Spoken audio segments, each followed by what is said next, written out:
One of the most confusing aspects in philosophy is the idea of the inner self. What do people mean when they talk about the world within? We experience the world with our sensory organs. The eyes see, the ears listen, the skin feels, the mouth tastes, and the nose smells. All of this sensory information comes together inside your mind or your consciousness, and you experience things. This is pretty standard. So where does the inner self come in? Well, it's the version of you that talks whenever you are thinking about something. It's the voice in your head. The idea of inner self is more complicated than that, but we will be focusing on this part of it. It is the accumulation of everything you experience. However, there is a difference in what you experience and what you are. In today's world of overstimulation, letting the world affect your inner self is not only probable, but a big problem. From a little tweet to the instigative post on Instagram, the world has become so connected that it's difficult to understand that what goes on around you is not what goes on inside you. Every post you see on Instagram, every tweet on Twitter, every video on YouTube, including this one, is made to get your attention. It is like standing in the middle of an auction room where your attention is being auctioned, and all you can hear is constant screaming from every corner.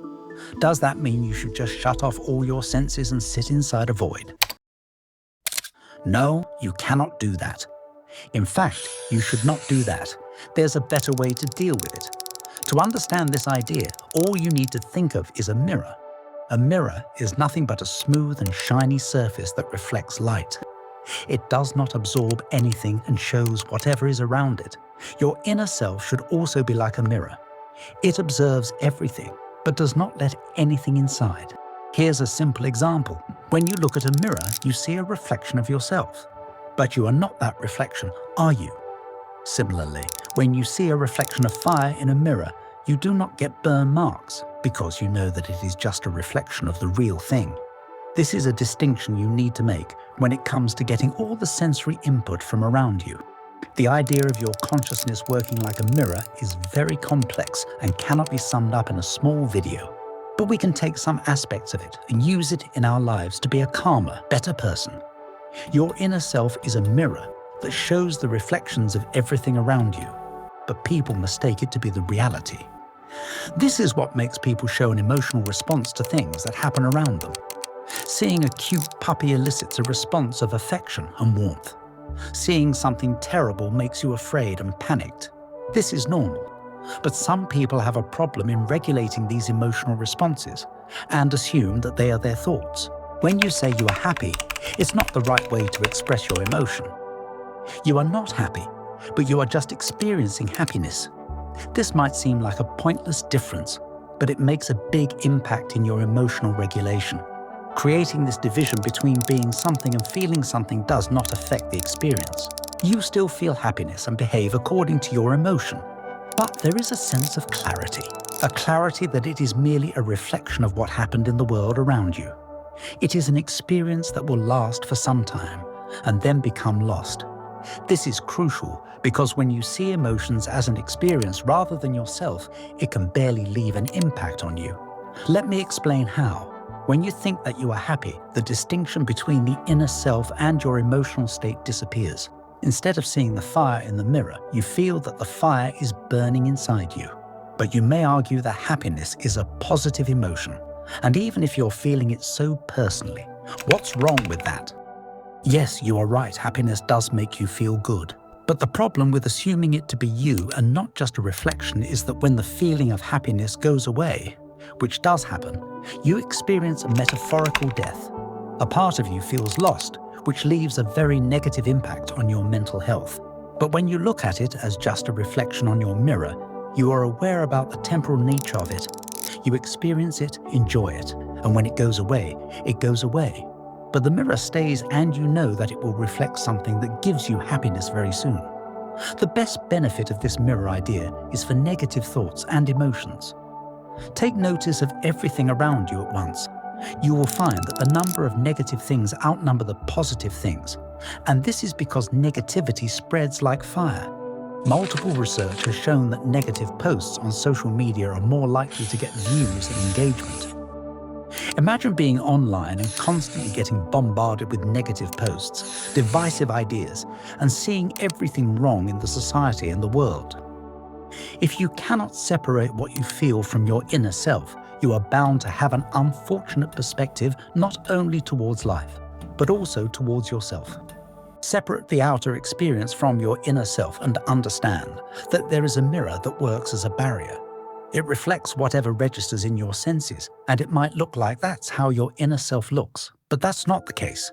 Your inner self is far more complicated than that, and it's not easy to see it without a lot of practice. But that's a topic for another video. There are some people, and you might be one of them, who are affected more by both good and bad emotional stimuli. They get too emotional when they see or experience something joyful or sad. They are so sympathetic that they get overwhelmed when they see someone else going through some difficult situation. Research has shown that people who are too sympathetic can be a problem, as they are so lost in their emotions that they can barely do anything, even help the person who is going through a stressful situation. The idea of mirrors around your metaphorical heart can help you get over it. The idea of stoicism, a very popular school of philosophy, also uses this concept through the practice of detachment. Epictetus, in the book Discourses, mentions that only virtue is good and vices are bad. Everything external and what you cannot control is neither good nor bad. What the mirror reflects is neither good nor bad. It is just a reflection of the things that happen around. How you perceive it makes the difference. You need to isolate your inner self and just accept the events around you as reflections off of you, not a part of you. This does not mean that you should not change according to the world or react to it.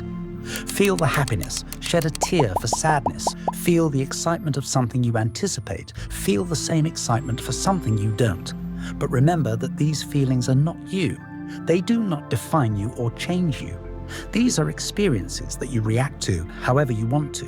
What makes this idea so powerful is it can also be used to limit desires. When you get an urge to do something that you know you should not be doing, you can clearly observe that it is not something that arises from you, but rather a reflection of your external world. For example, if you are working on something important, but the desire to just pick up your phone and start scrolling Instagram knocks in, it can be very difficult to ignore that thought. If you think that it came from within, and it is a part of you that wants to do it, you will eventually do it. After all, it is your inner self who wants it. But it was not a call from the inner self. It was just that you saw your phone and the thought was born inside you. A reflection that you thought was the real thing. What if there was no phone nearby? Well, you'd want to go and find your phone, right? But what if we were in the 1990s? Then the thought would have never come because phones barely existed. The point I am making is that your external world can be quite compelling. But once you truly understand that deep inside you are experiencing the world in a different, detached way, you get a stronghold over your actions. How you respond to emotions becomes different. Sometimes, the best way to change your life around for the better is just by changing your perspective. You start seeing things clearly and rationality takes control. So bring this change in your life from now. Whenever you come across an overwhelming situation, just tell yourself that it is just a reflection, and that's it. It is not attached to me, and I need to act calmly. And when you are experiencing something immensely joyful, well then live it to the fullest, knowing that it will not last. And when it goes away, don't long for it. Those moments will come when the time is right.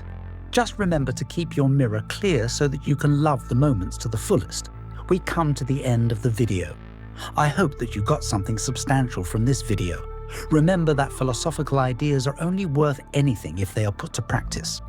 So start slow and notice how the world around you changes for the better, because you change yourself. I am Charles, and we will meet on the next one.